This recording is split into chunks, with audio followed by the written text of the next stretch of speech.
poursuivons notre développement sur comment rendre sa prière efficace. Nous allons lire avec Jacques au chapitre 4, le verset 3 qui dit ceci. Vous demandez et vous ne recevez pas parce que vous demandez mal afin de tout dépenser dans vos passions. Vous demandez, vous ne recevez pas parce que vous demandez en vue de satisfaire vos passions charnelles. Et Jacques ici est clair, il est rude, il est cru. La question ici, c'est de savoir quelles sont les motivations de nos requêtes. Parce que souvent, on formule des besoins à Dieu, mais l'intention est tournée vers le mal. Je veux un boulot aujourd'hui, mais c'est pourquoi. Je veux me marier aujourd'hui, ce sera pourquoi. Je veux du travail, c'est pourquoi. Je veux de l'argent, c'est pourquoi. Voilà un certain nombre de questions qu'il faut se poser d'abord. Dieu n'a rien contre nos grâces. Dieu n'a rien contre nos bénédictions. Dieu n'a rien contre le fait que quelqu'un travaille ou quelqu'un se marie ou quelqu'un devienne autonome ou quelqu'un ait des enfants. Mais quand l'intention qui est cachée derrière, je veux aussi être à la mode, avoir un bébé, le brandir sur les réseaux sociaux pour que les gens sachent que je suis une mère. Quand je veux travailler pour qu'avec cet argent, je puisse écraser ceux qui m'ont fait du mal hier. L'intention, la portée, elle est vindicative. Je veux aujourd'hui réussir à faire ceci ou cela pour pouvoir m'affirmer. Ok, il n'y a pas de problème, mais pour pouvoir blesser les gens, pour pouvoir écraser les autres qui m'ont maltraité quand j'étais petit. Vous voyez, c'est quoi la motivation derrière notre requête? Tu peux demander à un mari qui a l'argent à Dieu, je suis pour ça. Mais ce sera quoi? Pour que les gens sachent que tu es un mari qui a l'argent, parce que tu veux dominer le reste de la famille, ou alors parce que tu voudrais que cet homme, par exemple, je dis n'importe quoi, je voudrais que cet homme, par exemple, t'accompagne dans les orphelinats, il soit celui qui te soutienne dans ce fardeau que tu as auprès des veuves, auprès des orphelins. Donc, tout est une question de motivation derrière la requête. Une autre chose aussi, c'est qu'il ne faut pas se donner un air de profondeur parce qu'on veut émouvoir Dieu. Des gens prétendent faire des requêtes qui ne soient que profondes, qui ne soient que spirituelles. Et voilà, ils veulent juste les choses du royaume, les choses du ciel. Mais derrière, ils ne sont pas sincères en eux-mêmes. Ils ne sont pas vrais. Pourquoi dire à Dieu, pendant que dans ton fort intérieur, tu sais que c'est par exemple le travail que tu veux, pourquoi donner l'impression, même s'il faut aspirer aux choses profondes, pourquoi vouloir donner l'impression? Dieu sonde les cœurs et les reins. Il voit l'intégralité, il sait ce qu'il y a dans ton cœur. Si c'est de la flatterie, si tu veux le mouvoir pour pouvoir après avoir des choses, ou alors tu es vraiment sincère. Voilà, c'est d'abord des choses qu'il nous faut savoir. J'ai été rencontrer un couple en 2008.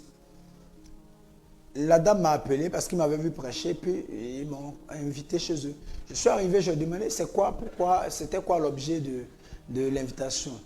Le monsieur dit non, écoute, on n'arrive pas à avoir une vie de prière, c'est pour ça qu'on t'a appelé. J'étais heureux parce que voilà, pour une des premières fois, je rencontre un couple qui m'appelle juste pour apprendre à prier. Oh my God, j'ai failli vite me réjouir. Donc j'étais prêt à leur faire un déballage, une catéchèse sur la prière, les différentes formes de prière et tout ce qu'on pourrait avoir comme prière. Lorsque la dame m'a interrompu, elle dit mon frère, excuse-moi, c'est moi qui t'ai joint au téléphone. J'ai dit ok. Moi, je t'ai fait venir parce que ça fait 8 ans qu'on est mariés, on n'a pas d'enfant. Et c'est pour ça que je t'ai appelé.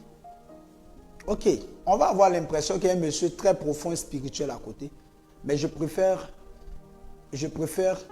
une femme qui est peut-être charnelle, mais qui est vraie, que quelqu'un qui feint d'être profond et qui en réalité n'est pas en train de dire la vérité. On a prié 2 mois après, la femme est tombée enceinte. On s'est vu à Issia, il y a cela quelques temps. Elle m'a dit, Fernand, tu ne te rappelles pas de moi? J'ai dit non. Elle dit, tu avais prié pour moi à telle période, tu avais fait ceci, tu avais dit cela. Et aujourd'hui, je suis à 3 enfants, frères et sœurs. Vous imaginez qu'elle serait rentrée dans le jeu de son homme, de son mari. Peut-être qu'aujourd'hui, il serait en train de chercher à grandir encore dans la prière, encore. Puisque ce n'était pas sincère, il n'allait peut-être pas évoluer même dans cette grâce de la prière, mais ça allait rester comme ça, frères et sœurs. Quelles sont les motivations derrière ta prière? quelles sont tes motivations? Une des choses que je vais ajouter à ce premier point, derrière la motivation, il faut que tu saches ce que tu veux. C'est vraiment important. Il y a des gens qui prient lundi pour avoir un mari blanc, le mardi pour avoir un albinos, le mercredi pour avoir un rouquin, le jeudi pour avoir un métis, le vendredi pour avoir un homme clair, le samedi pour avoir un homme bronzé et le dimanche pour avoir un homme noir. Finally, qu'est-ce que tu veux? Il faut savoir, je vois des gens qui viennent au bureau qui me disent, frère, prie pour que le concours marche. Parallèlement, prie pour que l'Access Canada marche. Dans la même période, non. Si tu me dis le concours va marcher, tu vas fonctionner combien de temps? Puisque tu veux l'Access Canada pour maintenant, tu veux le concours pour maintenant. Finalement, quelle est ta requête? Il y a parfois des requêtes qui sont contradictoires, qui s'empoignent. Et finalement, si Dieu doit répondre, il risque d'avoir masse parce que les deux sont contradictoires. Mon frère, ma soeur, la première chose, il faut que tu saches ce que tu veux. Il y a des gens qui prient pour dire, Seigneur, jusqu'à Pâques, je veux rencontrer un homme qui va me prendre, qui va m'épouser. Ok. Le dimanche de Rameau, ils modifient la prière parce que jusqu'à présent, personne ne les a approchés. Donc, Seigneur, jusqu'à l'Assomption, si je peux rencontrer un homme. Toi seul, tu fais des prières, toi seul, tu les modifies. Toi seul, tu demandes une chose à Dieu, mais ton cœur, dans ton fort intérieur, n'y croit pas, ton cœur s'oppose à ça. Il y a un problème. Parce que Dieu agit infiniment, Ephésiens 3, le verset 20. Au-delà de ce que nous lui demandons ou de ce que nous pensons, le ou qui est la main balance entre ce que nous demandons et ce en quoi nous croyons. C'est très important, mon frère, ma soeur. Ça, c'est le premier point.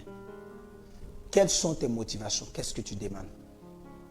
C'est vraiment important. Le deuxième point, pour aller demander quelque chose à Dieu, pour rendre sa prière efficace, le psaume 100, le verset 4. Entrez dans ses parvis avec des chants d'allégresse. La bonne approche de Dieu, c'est la célébration. Célébration qui peut être subdivisée en 3 points. La louange, l'action de grâce et l'adoration et l'oraison. Donc, qu'est-ce que je veux dire? Louange, c'est de dire les mérites de Dieu, chanter ou alors dire louange, chanter, louange, parler. C'est de dire les mérites de Dieu, de dire ce qu'il est, ce qu'il fait. Seigneur, tu es bon, c'est toi qui as créé les cieux et la terre. Le chanter. La reconnaissance ou l'action de grâce, la gratitude, c'est de lui dire merci pour ce qu'il a déjà fait. Et puis l'adoration, c'est d'entrer dans ce cœur à cœur, reconnaître sa suprématie, sa royauté, même aller en relation d'amour avec lui, le célébrer en tant que Dieu. Nous étant serviteurs, mais lui en tant que notre Dieu. Le célébrer aussi, lui étant notre amour, étant l'époux et nous l'épouse. Mais il faut entrer dans ses parvis d'abord en le célébrant. N'allez pas voir un homme important pour lui dire « Tonton, donne-moi 10 000 ». Il ne va pas vous prendre au sérieux. Commencez par lui rappeler que le village, si c'est bien sûr lui, le village a été électrifié grâce à lui. Depuis que vous êtes petit, vous avez entendu parler de ce qu'il fait. Des élèves vont à l'école, c'est grâce à lui. Vous voulez encore lui dire merci pour tous ceux qui sont allés à l'école grâce à lui. Quand vous lui rappelez ça, la reconnaissance parle. Dieu aime les gens reconnaissants. Quand vous lui rappelez qu'il a fait ces choses et que vous pouvez vous en souvenir, d'ailleurs le psalmiste dit dans le psaume 103, « Bénis le Seigneur, ô mon âme, et n'oublie aucun de ses bienfaits. » Dieu aime la reconnaissance. Quand tu as rappelé à quelqu'un que à telle époque, c'est lui qui a fait ceci pour toi, tu sais, quand tu lui demandes une autre chose, il a envie de confirmer. Donc le deuxième point, c'est entrer dans ses parvis avec des chants d'allégresse.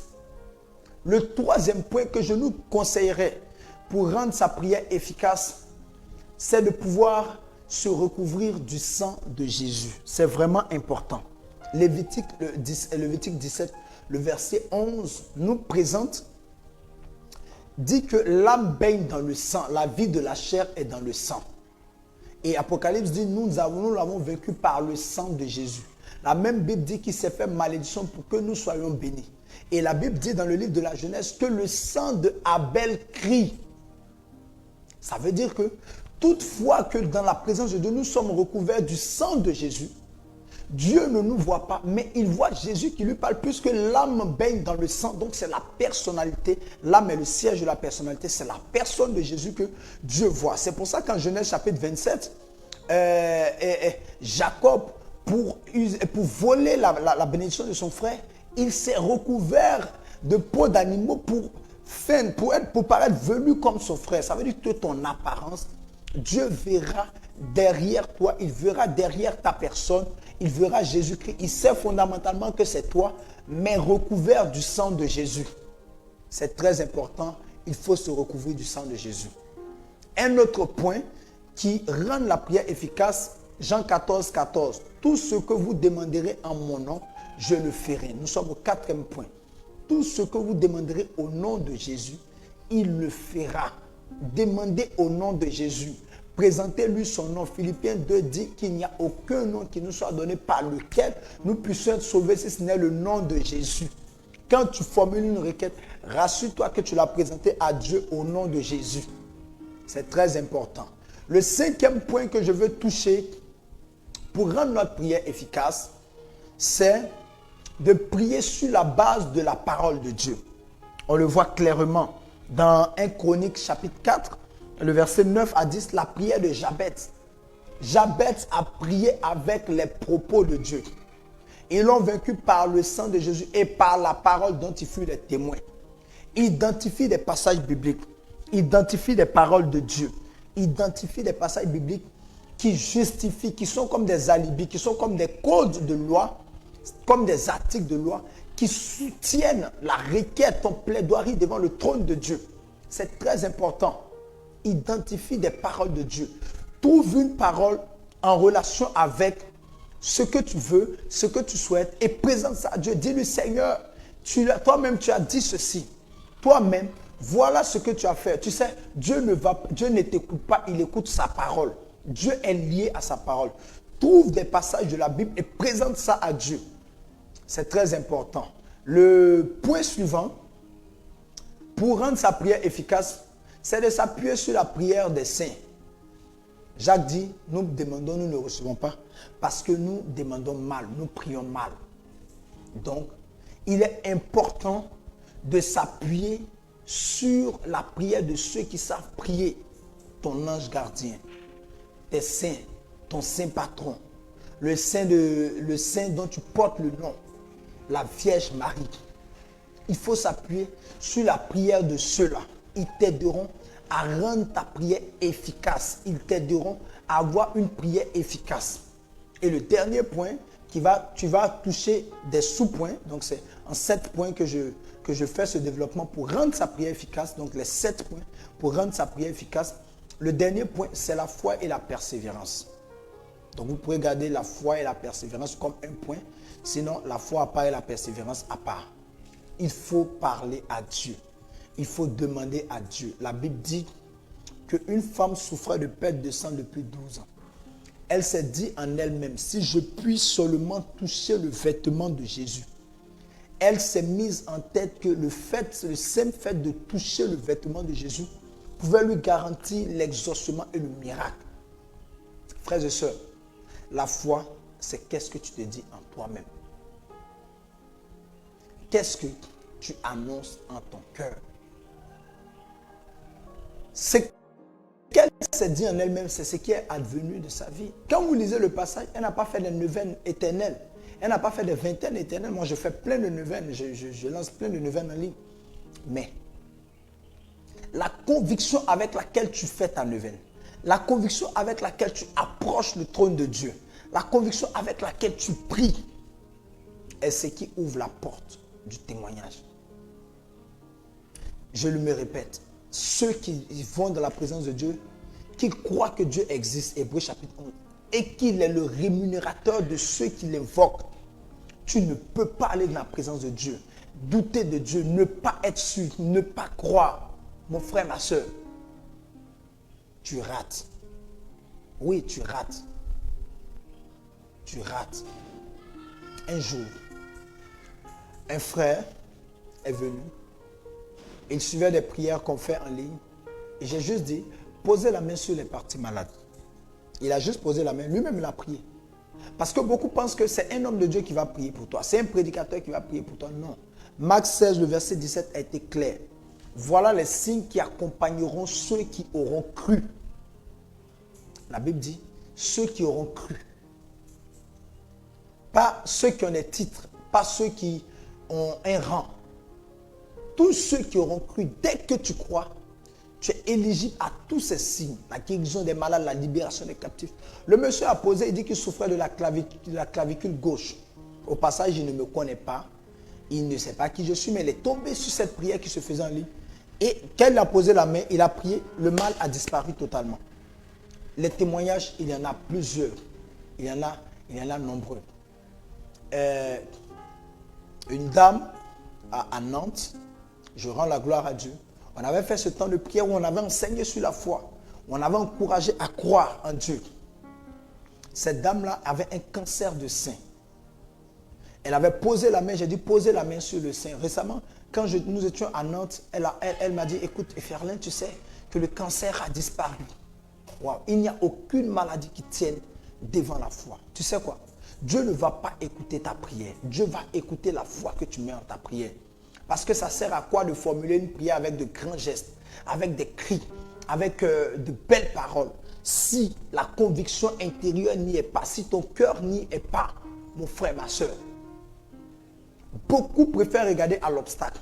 Beaucoup préfèrent regarder leur âge. Beaucoup préfèrent avoir les regards fixés sur ce qui pourrait éventuellement s'opposer à l'exaucement de leur prière que d'être focalisés sur la prière qu'ils sont en train de présenter à Dieu. Mon frère, ma soeur, la foi vient de ce qu'on entend. Ce qu'on entend vient de la parole de Dieu. Le passage original dit la foi vient de ce à quoi on prête attention. Tu prêtes attention à quoi? Aux problèmes, aux obstacles, ou alors tu prêtes attention à Dieu, à qu'est-ce que Dieu a dit de ma situation. Tu sais, il faut que tu te dises, ça ne peut pas rater. Et même si ça doit rater, Dieu trouvera une solution de rechange qui soit meilleure.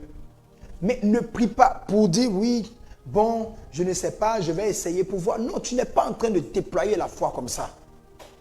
Dieu veut des gens qui croient. Et cette foi doit pouvoir t'emmener à la persévérance dans la prière. Les gens prient.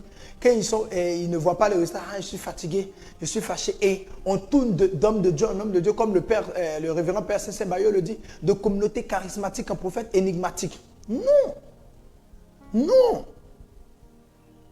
Oui, je suis allé ici, bon, lui, il paraît qu'il y a un autre qui est plus fort. Tu sais, le problème, ce n'est pas la qualité ou la quantité de prédicateurs qui prient pour toi. C'est la conviction avec laquelle tu abordes Dieu. C'est ton intérieur. Si ton intérieur, si tu sais, si c'est trop difficile pour ton intérieur, ça le sera pour ton extérieur. Si c'est impossible pour ta foi, ça le sera pour tes mains. Si le résultat n'est pas atteignable, si le résultat n'est pas faisable, c'est que tu ne l'auras pas. Je veux que tu abordes Dieu en disant ça ne peut pas rater parce que c'est mon Père. Je veux que tu abordes Dieu pour dire il le fera. Dieu guérit, j'ai déjà vu Dieu guérir des profanes, des non-chrétiens, des personnes qui n'ont jamais rencontré Jésus. Une femme est venue à Notre-Dame d'Afrique. Elle est venue, elle a dit que elle est venue une musulmane non chrétienne. Ça veut dire qu'elle n'a pas reçu le baptême que tu as reçu. Ça veut dire que tu as une longueur d'avance. Elle ne connaît pas tous ces groupes de prière que tu fréquentes. Elle ne court pas à gauche ou à droite. Elle n'est pas aussi... Mais elle est venue, elle a simplement dit, frère, je veux enfant. Je dis, pose la main. Elle a posé la main, elle dit, toi-même prie. Elle a prié, elle est tombée enceinte. Aujourd'hui, elle reconnaît que le Dieu des catholiques est un Dieu vivant. Sa soeur qui a vu cela, elle aussi, elle a dit, moi aussi je veux enfant. Sa soeur a couché il n'y a pas longtemps. Mon frère, ma soeur. Dieu veut des personnes téméraires, des personnes qui croient en lui. Pas des gens qui prient matin quand le soleil se lève. Ah non, je ne crois plus. Qui prient à midi quand le soleil... Élie a envoyé son serviteur 7 fois. Il ne voyait rien à l'horizon, mais il a annoncé qu'il y aurait la pluie. Il dit, j'entends un orage. Tu ne peux pas attendre d'avoir des signes qui te boostent d'abord. Tu ne peux pas attendre d'abord d'avoir des signes qui t'encouragent. Même quand il n'y a pas de signe. Même quand tout autour de toi est sec et que tu as l'impression que rien ne bougera. Reste dans ta logique d'exaucement. Il faut des gens qui soient déterminés. Pas des gens qui, à la première réponse, disent, bon, c'est bon, ça ne se fera pas. J'aime la foi de Marie, notre mère. Elle dit, ils n'ont plus le vin. Jésus dit, femme, que me veux-tu, mon heure n'est pas encore. Regardez l'attitude de Marie. Catholique, non catholique. Ceux qui lisent la Bible. Elle va dire au serviteur, faites tout ce qu'il vous dira. Vous imaginez un jour, vous êtes en pleine prière, vous entendez la pensée de l'Éternel qui arrive jusqu'à vous. Le Seigneur vous dit exactement, Seigneur, s'il te plaît, je veux un enfant. Et puis tu entends, mon enfant va adopter, je ne t'en donnerai pas. En principe, tu dois avoir clos le débat, tu ne pries plus. Jésus, quand bien même Jésus a dit à Marie, Je ne peux pas le faire parce que mon heure n'est pas encore arrivée. Elle est restée là pour dire au serviteur, apprêtez-vous, il va faire. Ça, c'est la foi qui va contre les oppositions. C'est la foi qui va contre les arguments même qui semblent nous décourager. Ça, c'est la foi qui va à l'encontre du message qui ne semble pas aller dans le sens de mon témoignage. Tu ne peux pas attendre que tout se passe comme tu veux. Tu ne peux pas attendre que tout se passe comme qu'il y a des signes indicateurs d'abord. Il faut que tu te lèves dans la foi. Il faut que tu te dises, je dois croire au miracle. C'est possible. Mon frère, ma soeur, écoute-moi bien. Le miracle ne précédera pas ta foi. Ta foi d'abord et le miracle après. Si ce n'est pas le cas, laisse tomber. En Marc chapitre 2, on a vu ces 4 hommes qui sont même allés trouver une ouverture sur le toit de la maison. Ça, c'est la détermination de la prière. Pas des gens qui prient, ah, je suis fâché. J'ai parfois entendu des gens dire, moi, je suis découragé, je ne viens plus à la prière. Mais qui est-ce que ça retarde? Je ne viens plus, en tout cas, j'ai dit à Dieu, les gens voient même que je ne suis pas marié, c'est son nom qui sera gâté. Le nom de Dieu ne peut jamais être gâté. Arrête ça. Continue dans la prière. Ne laisse pas les murmures bloquer ta grâce. Parfois, Pierre a marché sur l'eau jusqu'à... La Bible dit, quand Pierre était en train de s'enfoncer, Jésus étendit la main et saisit Pierre. Ça veut dire que Pierre était à un pas du miracle. Parce que le fait d'étendre, ça veut dire qu'il n'était plus loin. Mais à quel moment il a commencé à douter? Beaucoup prient et quand généralement ils sont à un pas du miracle, Satan va faire lever le vent. Satan va faire lever la tempête pour leur donner de douter. Et c'est là qu'il y a plein de bénédictions qui ont été avortées. Mon frère, ma soeur, lève-toi dans la prière. Sois un homme de prière, sois une femme de prière.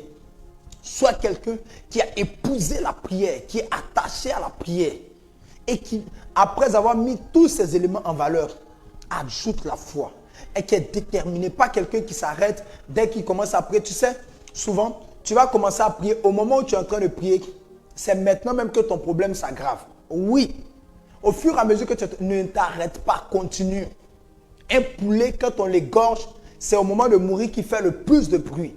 Ne t'arrête pas parce que au fur et à mesure que tu pries pour ta santé, tu deviens malade. Au fur et à mesure que tu pries pour que les choses s'arrangent dans ton couple, maintenant les palabres arrivent.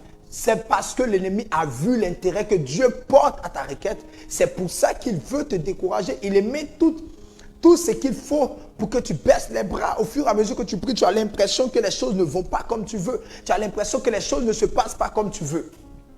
Prie, reste un homme de prière. Pour me résumer, si tu veux rendre ta prière efficace, pratique tous ces éléments que j'ai donnés. Sache ce que tu veux. Quelle est la motivation? Entre dans ces pavés avec des chants d'allégresse.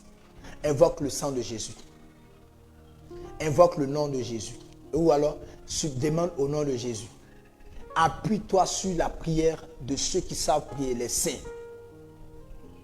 Le 6e point, utilise la parole de Dieu. Identifie des passages bibliques qui soutiennent ta requête. Présente ces passages à Dieu. Dieu exauce lui-même sa parole. Dieu s'appuie. Dieu aime quand sa parole est mentionnée. Dieu aime quand on lui rappelle ce qu'il a dit.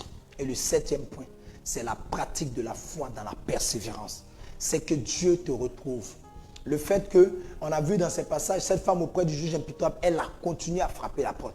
Et Jésus dit, supposons que de nuit, son ami, même s'il ne sort pas pour lui donner le pain qu'il lui a demandé en Luc chapitre 11, à partir du verset 5, il se lèvera pour lui demander à cause de l'importunité. Cette importunité n'a pas pour objectif de contraindre Dieu à faire notre volonté, mais c'est une manifestation de notre attente, c'est une manifestation de notre espérance.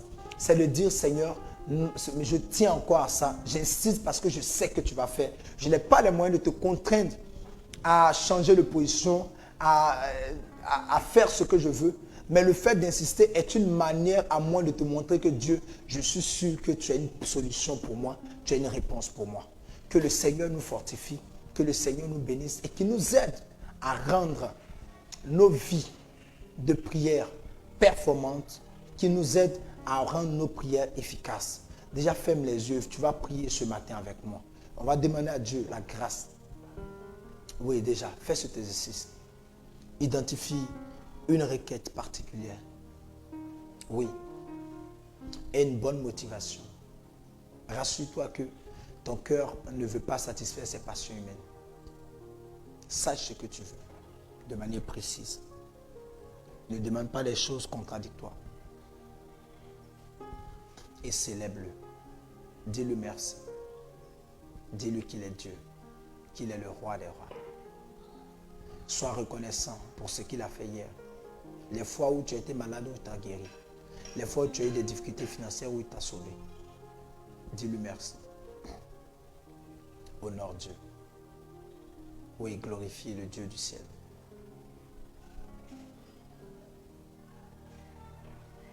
Dis-lui merci. Demande aussi pardon pour tes fautes. Parce que la Bible dit que ce sont nos péchés qui font obstacle entre la grâce de Dieu et nous. Donc dans cette sous-partie, il faut se recouvrir du sang de Jésus. Il faut confesser ses péchés. Le livre d'Ésaïe est clair, Ésaïe 58. Demande-lui pardon pour l'orgueil, pour la suffisance, pour l'impureté. Que le sang de Jésus vienne te laver, te purifier.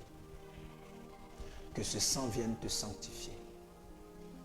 Que ce sang vienne te laver. Et que ce sang te recouvre maintenant.